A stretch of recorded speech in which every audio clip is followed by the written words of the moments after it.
Hey there, true believers. This is Chef Jack.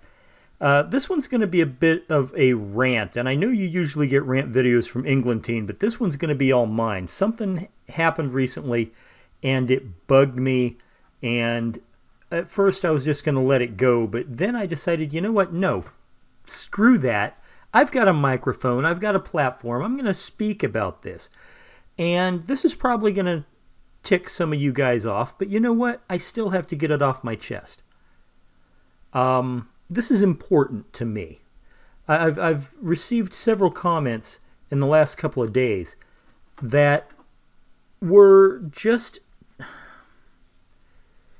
they were outrageous to me. Not necessarily insulting comments, not necessarily upsetting, as it were, but they were comments from people who obviously have no idea what it is that I'm doing here, or rather have the completely wrong idea what it is that I'm doing here. And I just thought that I'd address that. Now, usually when I do my videos, I have some sort of script. I know ahead of time what I'm going to say, but not this time. I'm just winging it here, so I'm probably going to ramble. I may actually lose my temper in this. I'm going to try and stay calm and explain why I feel the way I feel. But you know what? That might not happen. I do occasionally start getting emotional while I'm talking. So if I do start, getting a little loud, or if I get off topic and start on something else or whatever, you know what? Put up with it, guys. All right? I'm not, just understand that I'm doing this off the cuff. I just want to explain my feelings and my attitudes and why I do what I do on this channel. So, if you got no interest in that, I understand. I'll see you in my next review video, which should be coming up here pretty damn soon. To start off with, I love comic books. I really do. I love comic books more in some ways than Englentine does. And we really, we call the channel I Love Comics. That's because we fucking love comics. We really do. I started reading comics. My very first comic book was an issue of Wonder Woman, purchased for me by my grandfather in 1973. I was 6. And my grandfather, a little background for you. My grandfather was a mason. He was he was a builder. He laid concrete and stone. For the most part, a self-educated man. He'd been a Marine during World War II, fought in the Pacific, had all the problems that Marines who fought in the Pacific and then came home had. Anyway, he had recently back then, that's the wrong word. Anyway, shortly before this point in my life, he had had a massive heart attack and almost died. And the doctor told him he needed to get regular exercise.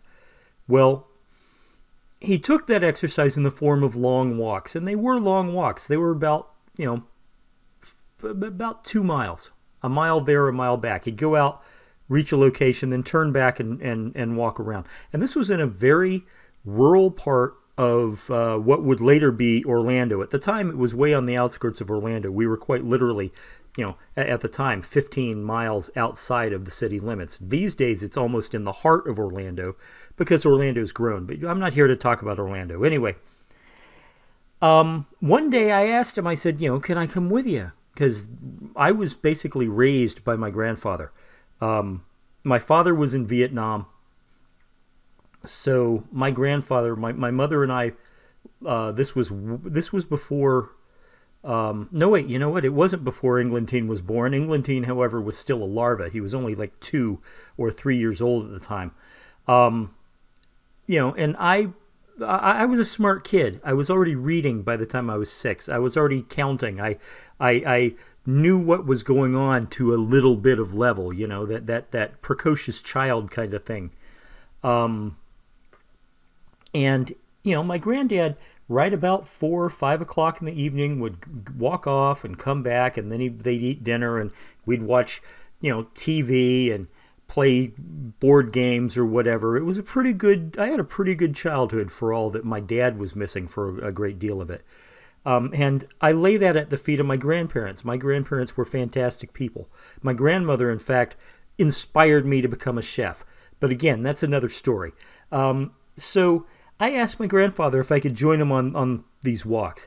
And he was like, sure, glad to have you along. He even made me a walking stick. He had this walking stick. It was the handle of this old shovel that the blade had broken off. So he ground the broken blade down until it was just a little metal nub at the end. And mostly we were walking on dirt roads, so it wasn't like he was damaging the road with his little metal ended walking stick. But he made me one that was fit my size, and I would walk along with him. And that first night I discovered that at the end of the end of the walk, where he turned around and headed back home, there was a Shop and Go. Shop and Go's, of course, it was, this was before 7-Eleven became this big worldwide store chain. So we had Shop and Go's. It was a general store. You could pick up bread, you could pick up beer, you could pick up cigarettes if you smoked, and you could pick up comic books. I had never seen a comic book in my life. This was the first time I'd ever been in a Shop and Go. And I had seen these things, and they were brightly colored, and they had the characters on the cover. And all I remember was that there was this one comic book, and it was a Wonder Woman comic book. Red, white, blue, there she was. She was beating up a bad guy with, she had a rope, and it was really exciting looking. And, my granddad had bought himself a bottle of RC Cola and a little plastic bag of peanuts, and had asked me if I wanted anything, and I picked out a candy bar and my own RC Cola, and he took care of the purchase while I was looking at the comic book stand. And I'm staring at this thing, and I pull it out of the rack, and I'm flipping through the pages, and he walks up behind me, and he's like, "What do you got there?" And I'm pointing to it and explaining it's a story with pictures and a superhero. Now, I was not ignorant of superheroes. By this time, the original Super Friends cartoon was being played on weekends on ABC, and I was a big fan of that. And he knew that I was a big fan of that because he'd occasionally watch it with me. And he didn't say a word. He just very gently took the comic book from me and walked back to the register and added that little, 25-cent, 30-cent comic book to the total, and then told me, now don't read it on the way. You'll trip or something. So when we got home, I got to read my Wonder Woman comic book. It was the greatest thing I've ever seen. Of course, after Wonder Woman, I discovered the titles that I really got into: Green Lantern, Flash, Legion of Superheroes, Batman, Superman, the Avengers, the X-Men. I discovered all those after Wonder Woman, but Wonder Woman was my gateway drug, you might want to call it, which is why I always have a fondness in my heart for the Wonder Woman title. Sure, I'm not as big a fan of Wonder Woman as I am of Green Lantern, which is my favorite title ever, but I'm still a fan. I'm still a fan. And, 43 years later, I am a huge fan of comic books because my grandfather introduced them to me. 43 years, folks. 43 years. How many of you guys are even 43 years old? I'm always going to be a comic book fan. Always. I'm going to be, if I make it to 100, I'm going to be a comic book fan. If I make it to 150, I'll be a comic book fan. I love comic books. Everything I do on this channel starts with the fact that I love comic books. I love it. I love the medium. I love the story. I love the characters. I love the potential that comic books have to bring us together. I know this sounds corny as shit, but comic books tell a story. It's our modern mythology more than anything else. The only thing that compares believe it or not, and this is going to also sound weird, but it's the truth. The only thing that compares to comic books for this kind of effect on our society is Star Trek. But I'm not here to talk about Star Trek. I'm here to talk about comic books and why I do what I do. By now you're probably wondering just what my point is and why I'm telling you all this about how things were when I was 6. So let me move it along. Let me get to the point. I recently received a bunch of comments, and Englentine received even more, complaining about some of the things that I said. And some of these complaints were pretty well based because I didn't explain myself very well. Why is it that I dislike Damian Wayne, for example? Why? Because I think that the writers are wasting the character. I look at what they're being, what they're doing with him over in Super Sons, and I'm like, why the hell is he such a one-note flat character in Teen Titans? Why doesn't he have the same character development that he has in Super Sons? He's wasted, and I feel that that's a weakness of the book. Hence why I give the book a lower rating than some of you guys wanted me to. But that's understandable. You guys are always going to disagree with my reviews. Some of you, anyway. And that's fine. That's the nature of reviews. Reviews are opinions. I have opinions. You guys have opinions. Nobody's opinions are always going to be universally correct. And if you disagree with me, good. I love it. Tell me why. Don't just say, well, you're wrong. You should have given it this. You know what? That doesn't help me. That does nothing for me. I don't give a damn if all you're going to tell me is, well, I think you were wrong. Yeah, good. You can go away now. But if you sit there and you say, well, I think you were wrong because of this, and then you tell me, then you go into detail. Well, yeah, you're kind of right. He has been, excuse me, he has been kind of flat lately, but they did do this, and it was really well done, so maybe you should go back and reconsider. That kind of thing, oh my God, I live for those reviews. You want to disagree with me, but you do it like that? I'll talk to you all day long. We got a conversation going. Likewise, the people who are like, you're spot on. Yeah, okay, thank you. I agree that, I'm glad that we agree. But in the long run, that doesn't do much either. Not that I don't appreciate it. By God, I don't want you to take this wrong. It's not that I don't appreciate it when someone says, well, I think you were correct about all, everything was great. All right, why do you feel the way you do? Why do you feel the way you do? But that's only half of the comments that got me kind of riled up. Although riled up's the wrong word. I didn't like throw things at the walls. But that's only half of it. Half of it was the comments about how somebody said I was going, you actually let Marvel win. The fuck? I let them win? Look, dude, I don't let them do shit.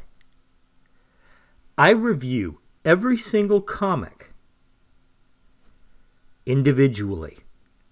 I don't care if the last issue sucked ass like a vacuum cleaner. I don't care if the last issue was so wonderful that it cured cancer.